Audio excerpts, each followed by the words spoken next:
I'm talking about Alien 3 again. For the last time. Well, it turns out that was a lie. That's right, I'm talking about Alien 3 again. If you're new to this channel, hello, I'm Tony from Hack the Movies. I host a video podcast called Hack the Movies. You can find it here on this channel or wherever you get your podcasts. And a few years ago, we did Alien 3. We did an episode for its theatrical cut and the assembly cut. And as a bonus on Patreon, yes, I have a Patreon, I teamed up with Alien Theory to talk about the unproduced William Gibson version of Alien 3. And then after that, I did a solo video breaking down the work print. So yes, that was a lot of Alien 3 that I covered, in addition to all the other Alien movies. And I thought I was done. Because David Fincher had a bad experience working on this. He's walked away from it. He did not participate in any of the behind-the-scenes stuff where the DVDs or Blu-rays. And it will never get a proper director's cut because he doesn't want to do it. Now, I don't usually cover fan edits on this channel, but I have. I have talked about the Hellraiser 4 work print and fan restoration, where fans tried to take footage from the work print and reconstruct it to the way it was supposed to be in the script, and then they had to get creative with some of the scenes that weren't shot. And I also talked about in our What is the Best Dune So Far episode, the Spice Miner version of David Lynch's Dune. I don't mind fan edits when it's something like that, a movie that was taken from the director, never really finished, and a case where the director just either won't come back and fix it or can't come back and fix it. Unfortunately for Dune, we'll never, ever get that director's cut. Not that I think we ever were going to get it. So yes, I heard about Alien 3's 4K Legacy cut by A3 4K. Guess that stands for Alien 3 4K. Fans of my show let me know about this. And at first I didn't know what to think. I'm like, all right, in my head, I know what I would pick from each version to make a better or like more complete version of the film. I really love the assembly cut. No version of Alien 3 is ever going to be perfect because of how much they were rewriting on the spot and all the last minute things that were happening over there. But you can have a better product than what was released in theaters. But the theatrical cut also has stuff that I like too that I think could have been worked into the assembly cut. So I didn't know what to think until I heard they were attempting to fix the rod puppet effect. You've probably watched Alien 3 and thought to yourself, wow, that alien looks really weird when it's running and crawling around. Well, there's a reason for that. What do you think about the alien when you see it in its full size? Oh, I thought it looked so real. Real fake. Yeah. That's the thing. So this is a year before CGI. Well, CGI exists, but it's like Jurassic Park's not out yet. So people are trying to get creative. People are like, all right, everyone knows what stop motion is, like the claymation sort of thing. So they came up with another idea. They're like, hey, let's do a rod puppet. So this is a puppet on a blue screen. And they just like rotoscope and take out the wires later on. But this is back when you had to photochemically edit and composite things, and it wasn't the best. We've talked about it many, many times. It's like colored different. It's like a bright green. Sometimes it's green, and sometimes it's like way too black. It doesn't match the full suit, and it just looks wonky. It looks so wonky. So when I heard they were trying to improve that effect, I got very interested in the cut because that is one of the weakest things about all versions of Alien 3. So I signed up for their mailing list. I asked for a copy of the movie. It took a really long time to download because I wanted the full 45 gigabyte 4K version to watch on my 4K TV. My good friend Joe from Movie Dumpster was able to download it and get it before me and sent me the file because mine was taking forever to download. So yes, I finally got a version of this movie and I watched it today and I have things to say about it. The things that I liked. I actually don't mind the removal of the alien egg on the Sulaco. Originally, if you've ever seen the work print, that whole opening sequence, I think they only show the facehugger twice. Just two quick shots of it. The theatrical cut and the assembly cut show more of the face hugger. They show the X-ray of the face hugger on the Ripley's face. We don't know it's Ripley at the time. This version decides to cut out the egg and the face hugger all together, which I think is something they wanted to do originally for the movie, but I guess they thought audiences would get too confused. I don't mind this change. I'm a fan of this change. I like seeing the face hugger, but I'm okay without it. Because then you can come up with different ways it got on there. When you see the egg, it's kind of confusing because it's like, when did the queen have time to lay an egg and hide it without no one hearing her run around? Doesn't make that much sense. So yeah, I'm actually fine with that removal, but I also would have been okay if they kept it in. Doesn't really matter too much to me. This version of the film uses the assembly cut for the most part, which is great because the assembly cut really fleshes out the movie, fleshes out some of the characters, adds some details that I think are needed.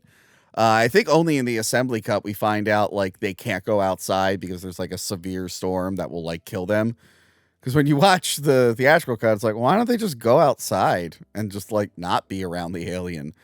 So yeah, it's good that they kept most of the assembly cut footage in there.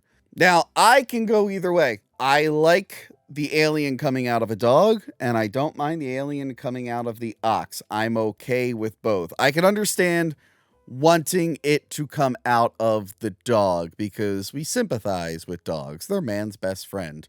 More so than oxes or oxen, whatever. And the dog has become iconic. They sell action figures of it. I mean, come on. This comes with a little Alien 3 figure.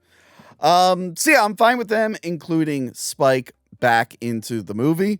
It is a little confusing because they show his introduction where he crawls into the EEV and barks, but then it cuts to a wide shot where he's nowhere to be seen, but he's still barking. But I can let that slide. It didn't bother me too much. I'm okay that the dog is back in. And of course, the improved rod puppet. Now, how did they do?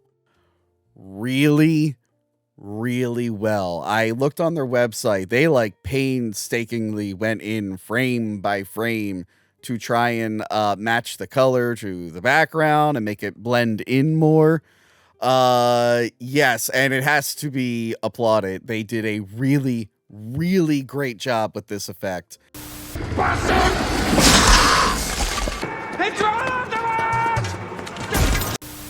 I mean, it's always going to look wonky because they're color correcting it, but it's still going to move sort of like the rod puppet. Sometimes it does look a little bit smoother. One little detail I liked is that when it runs across both doors with the piston, they straight up just couldn't make it look good. It was all like a blurry blob, it running. So they took the NECA figure that I have right here, and they like just apparently took pictures of it and made that work into this new cut. So yes, they did the Lord's work there to finally make this effect. I mean, it's never going to look great, but it's not as jarring as it is in the official cuts of the film. And it was just really nice to see. It would have been cool if the original production was able to have more time with the rod puppet, or if the movie came out a year later and we got CGI. I still think that's the best way you're going to fix this, is if you have a legit CGI digital model to go over it. But these guys, I'm assuming they can't do that. And you can't really get the negatives from Alien 3 with all the plate shots and everything. So this is a good solution. I really liked how they improved the rod puppet effects. And I like that they used the ending where the queen bursts out of Ripley. As much as I love the assembly cut, that is one thing from the theatrical cut that I think works better. And I think I said that in our assembly cut review. Right. They caught on to Terminator 2. They found out about the ending of Terminator 2, and they're like, we're going to be accused. They're like, oh man, we can't have her do the thumbs up when she goes down. They're like, even though we did it, we can't be accused of plagiarizing Terminator 2. That will look really bad. Yeah. So they're like, how do we change it?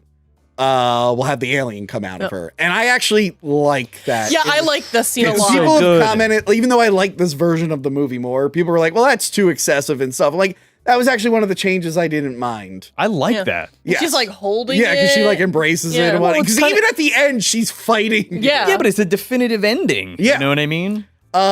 But yeah, and I would have preferred that stay in this version because even the effect in that version, like the close up of her, there's that bad flicker composite. And they mentioned in the thing, they're like, it was so rushed toward the end, it's never going to look good. Yeah. It'll just never look good. And then it looks even worse in this. Like it's like bad slow-mo of her falling. Yeah. Okay, things I didn't like. The color correction. They felt the need to tweak the colors on the film, which I didn't care for too much. Alien 3 is one of my favorite looking films. I love like the orangey, brownish, dirty color of the film. This one, they used a lot of cooler colors. I literally had to change the setting on my TV because straight up at the end of the film, it started to look pink. And I'm like, wait, is this right? And I had to like put it on my computer and I'm like, oh, whatever color correction they're using, it's my settings on my TV don't like it. So I had to switch the settings. But yeah, overall, there's like this cooler bluish greenish color to the film that I don't particularly enjoy. I don't know why they felt the need to mess with the colors of Alien 3. So they used the dog as the host of the alien, but for some reason they still include some of the ox scene where the two prisoners bring in the dead ox that will eventually birth the alien. I don't understand why. I mean, you could make an argument that the scene is still important because it shows how Ripley's arrival on the prison is starting to like mess with the men's minds and give them ideas. But really, that scene exists to show us that the alien has a new host and that a face hugger was left behind. But you don't need that in this version because we have all the dog scenes that do the same thing. They don't even show the facehugger at the end. They just cut the scene kind of abruptly. Not needed. If you're going to go with the dog, you do not need this ox version at all. And then they remove little moments in the film. Like when the guys are attacking Ripley and the dude puts goggles on and screams, they cut out the scream. Why? Also, they remove lines of dialogue here and there. They have justifications for it on the website. I don't particularly agree with all of them. But as a hardcore fan of this film, it did take me out of it when I thought a line was coming and then it just wouldn't come. If you're not as familiar with the movie, this probably doesn't bother you as much. But for me, it really kept messing with me. And I'm sorry, what is going on with the red filter for the alien's POV? I don't understand that at all. Again, you did not need to really touch the colors of this film unless it was the rod puppet alien. Yeah, they add a red filter and I really can't stand it. It was very jarring to me. I don't understand the reasoning for it. I don't think I saw one on the website, but I will double check. But no, it really affected my viewing of the big finale. This red filter. Get it out of there. Or don't. I'm not God, your father, or your boss. And I guess one nitpick, they use sound effects from Aliens. And I guess it's not that big of a deal. Like the alien does the little elephant squeal when they pour the lead on it, which is the sound the aliens made when they were being shot in Aliens. I mean, I guess that is a sound the alien will make. It's just I know he didn't make that sound in the actual movie. So hearing it here really threw me off. And they make the gun sound like the gun in Aliens, which I guess makes sense because I think they do have the pulse rifle from Aliens, so it should make that sound. But again, this one's more of a nitpick. I don't feel like they need it to do this, but I guess if it helps them connect it more to the previous film, why not? I personally just found it distracting. But yeah, so the Alien 3 Legacy cut. What do I think overall? I didn't much care for it, other than the rod puppet special effects fix. I wish I could just have those scenes and put them in the assembly cut. They went back and fixed other effects too, like when Ripley does jump in the fire. Famously, it had that really bad flicker effect when they did her close-up. So they went in, they have her close-up, and they swap out different fire behind her. Fine, that was a choppy effect, so it's a little bit smoother in this. And then they totally recreate her falling in the fire, and it just looks weird. I don't know if I'm just too used to the other versions, but whatever they were using to make Ripley fall in the fire looked really bad. Yeah, I wasn't a fan of that change. The little changes that they didn't need to do really bothered me. So yeah, I don't think this is going to be my preferred viewing. I'm glad a lot of you like it. I'm glad a lot of fans really like it. Again, I would love Alien 3, the assembly cut with the dog alien and the queen bursting at the end with fixed rod puppet effects. All the other changes they made in this, I don't necessarily agree with. And it affected my viewing of the film. Their hard work should be commended, though. They did a really good job doing what they set out to do, even if I don't approve of all the changes. But who the hell am I? I'm just some guy who talks about Alien 3 way too much. What did you think of the Alien Legacy cut, if you've seen it? Let me know. Am I wrong? Am I an asshole? Am I now going to get yelled at for the rest of my life because I don't enjoy the Alien 3 Legacy cut as much as other people? That's going to be a nice change from being yelled at for liking Alien 3 at all, which is what I've been dealing with most of my life. Good job, guys. Maybe take some notes. I don't know if other people are saying the same things I am. Maybe you take some of those notes and do like a version 2.0.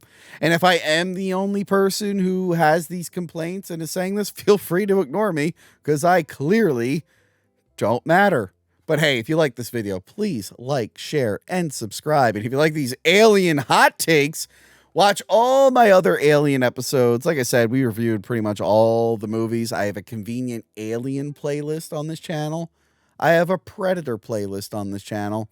And I even have an Alien and Predator combined playlist. Yes, check out all those episodes. I think you'll really enjoy them. We really love Alien and Predator over here. And check out my other breakdowns of other work prints and TV cuts of films. And even that one time I did a fan cut. I think you'll really dig those. Anyway, that is it for me. Signing off. Goodbye. Remember to like, comment, and subscribe. Check out our other videos and Patreon page.